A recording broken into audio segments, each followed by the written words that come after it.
Hello, hello, hello, and welcome to PROG Review, I guess.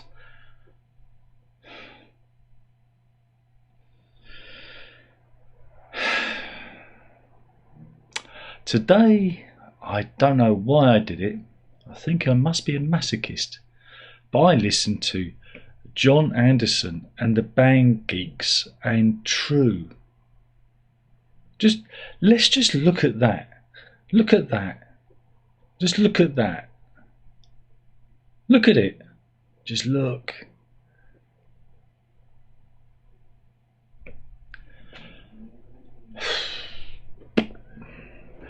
Anyway, a recap. John Anderson, back in the whenevers, wanted to be a singer.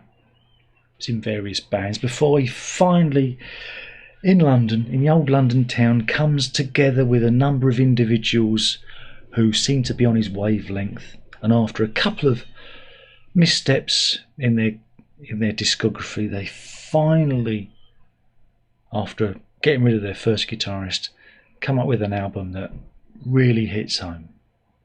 Yeah. The band progresses, and he's progressive. See what I did there? Releasing groundbreaking album after groundbreaking album. Various personnel come and go. It is like a revolving door of talent. Albums get longer and longer. Songs get longer and more complex. The artwork more ornate. From Roger Dean. Good old Roger Dean. It was his birthday the other day. Happy birthday. He's not watching. Doesn't matter. Eventually the band implodes. Anderson is replaced by two darlings of modern electronic music. And then that implodes. And then Anderson comes back and they have a resurgence in the 80s thanks to the production skills of the guy that sung in the previous version of the band. It's amazing. How did that work? We'll never know. The band implodes. He then goes off, reforms the band under a different name, and has, I guess you'd call it a hit again. And then all of the members get back together, and then the band implodes, and so on and so on. It gets really complicated, the story of Yes, until one day John Anderson isn't very well and they fire him, though he has changed his story since then. And I do love it when people try and correct me. It's out there, search for it. The original statement was he was fired, right? No, he wasn't. Yes, he was. Don't argue. I wouldn't say these things unless they were true, okay? And so, Yes, then got another singer. And then he was fired. And then they ended up with their eventual singer, who was a member of a tribute band. So that's that. Meanwhile, John Anderson puts out various albums, tries to kickstart Yes in a different configuration. That implodes. And then he ends up with these guys who've made their name kind of covering videos on YouTube. Again, it's a big market, the cover version market is a big thing on YouTube, isn't it? People like to watch musicians note for note cover other people's material, and I personally don't get it. I don't understand why you'd waste your time watching that when you can listen to the original. If you're going to do a cover version, make it your own. That's what a good cover version is. Go and listen to Tainted Love by Soft Cell, for example. There are many examples of great cover versions that bear very little relation to the original, or have a hook line that transcends the original. But I'm getting off the topic. So here we have it. We have True featuring the band Geeks. They are the band of cover versionists. And it's 58 minutes. It's 50. I'm warning you. It's 58 minutes.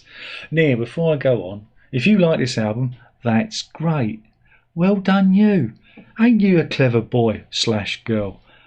Well done. I didn't. Oh God, it is so utterly bizarre to listen to.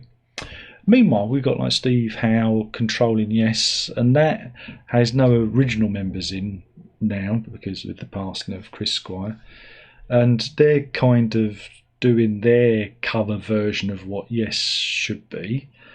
And again, Yes is a product of those musicians. It is Bruford, it is Squire, it is Howe, it is Wakeman, it is Anderson. Those are the elements. And what we have, and this is what I've said before, is the new musicians who come in spend their time emulating those that have gone. You don't get that with like drama, with Horn and Downs playing.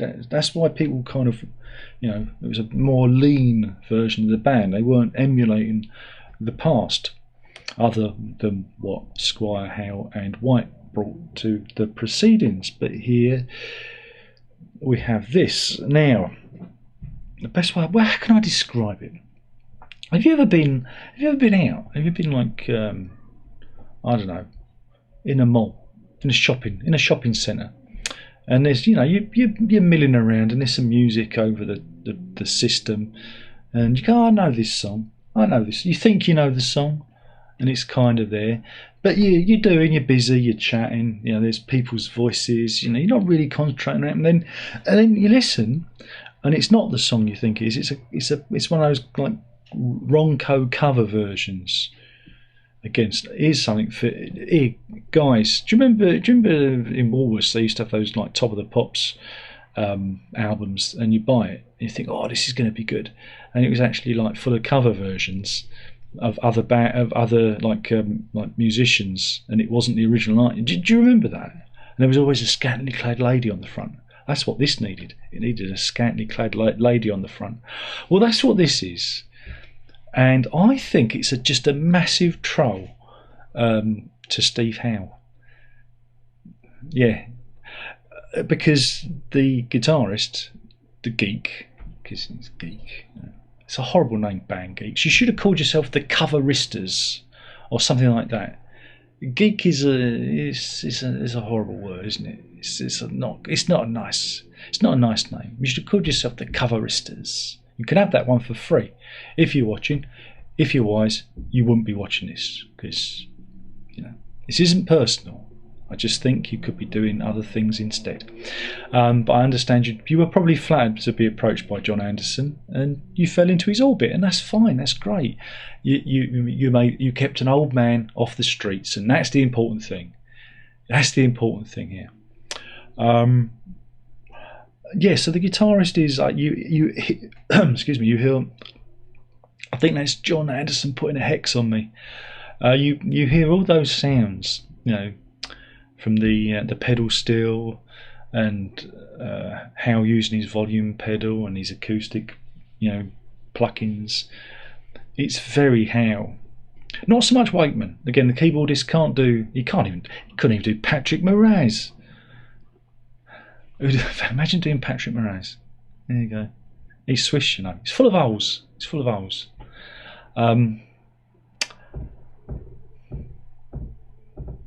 Yeah, so I can't do that. And again, the drums are fairly functional, and the bass again is very much aping the Squire bass sound.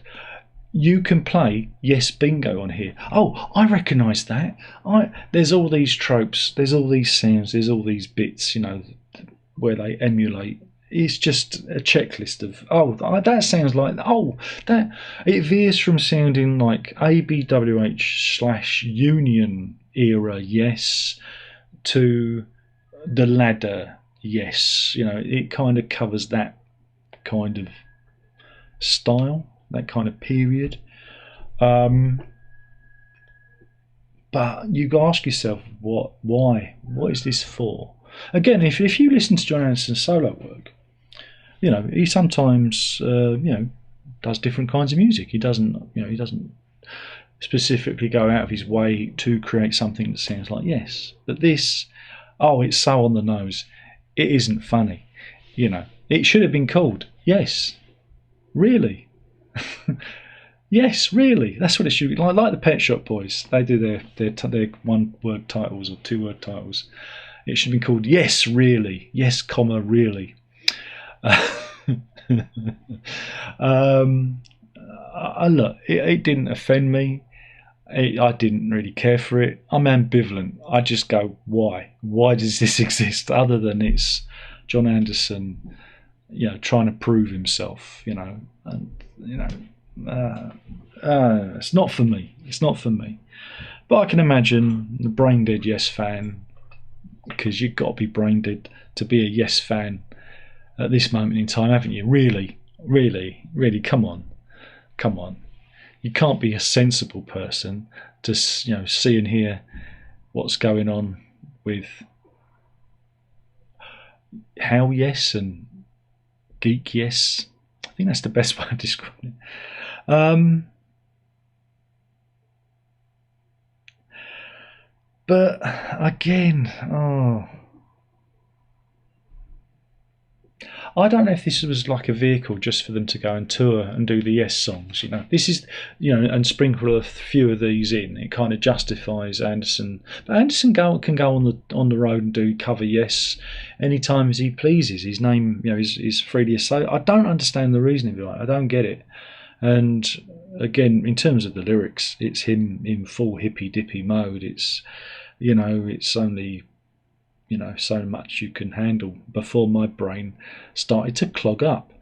I actually thought of opening a vein around the 45-minute mark. I was thinking, this is beginning to get to me now. It's beginning to grate. It was outstaying its welcome, mainly because of Howe's gibberish.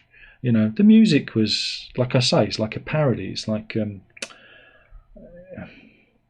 it's like when fan. It's like what's his name, Gonad from Hackett used to do. He had this band and he used to do like pastiches of Genesis. It's like that, but with the Yes songs.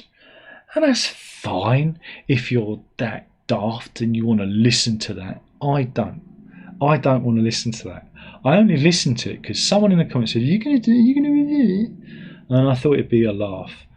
I'm not laughing. I don't find this funny anymore. This isn't funny. And no one's laughing at this. There's no comedy to be had here. It's got to the point where we are beyond parody now, where we are beyond comedy. And, at least the Yes, How Yeses have a bloody decent sleeve. At least they have a Roger Dean sleeve. Look at that. Look at it. Look at that. Who put that together? Seriously, which fan put that together? And did you get paid for it? Probably not. Did it as a favour? Did it for credit? Did it for kudos? So yeah, while I don't care that this exists, I don't care that you might enjoy it, I just don't care. All I ask is why? Why? Is it just to tweak Steve Howe's nose? Is it just him going, I can do it too, Steve. Steve, I can do it too. Look, I can do Yes. Just like you can. Because that's how John Anderson speaks. We all know that. That is established fact. Should you check it out? No. Should you see him live? Yeah, because you're going to get a smattering of Yes songs, and it's John Anderson's still a good showman, and it's still it's going to be good fun. But you're going to have to sit through, I imagine, a couple of these tracks, like Shine On. Again, he did a song called Shine with Mike Oldfield. Find some new words to sing about Mr. Anderson, Mr. Accrington Stanley. Find some new subject matter. We want John Anderson, the punk album. That's what we want. We want him to go garage. We want him to, ditch the higher states of being and sing about giving it to the man or something. I don't know. I wasn't going to do this because I knew it wasn't for me. I'd heard like one of the songs and it was like, yeah, but why? That's what it should be. Why? The band should be why? Question mark. Why? Not yes. Why? And yeah, this is the sorry state of affairs that we're in now. And that's it. That's the review. I got nothing else to give, I'm afraid. I'm all out of juice. I'm running on vapors. I think I'd rather listen to Yes album.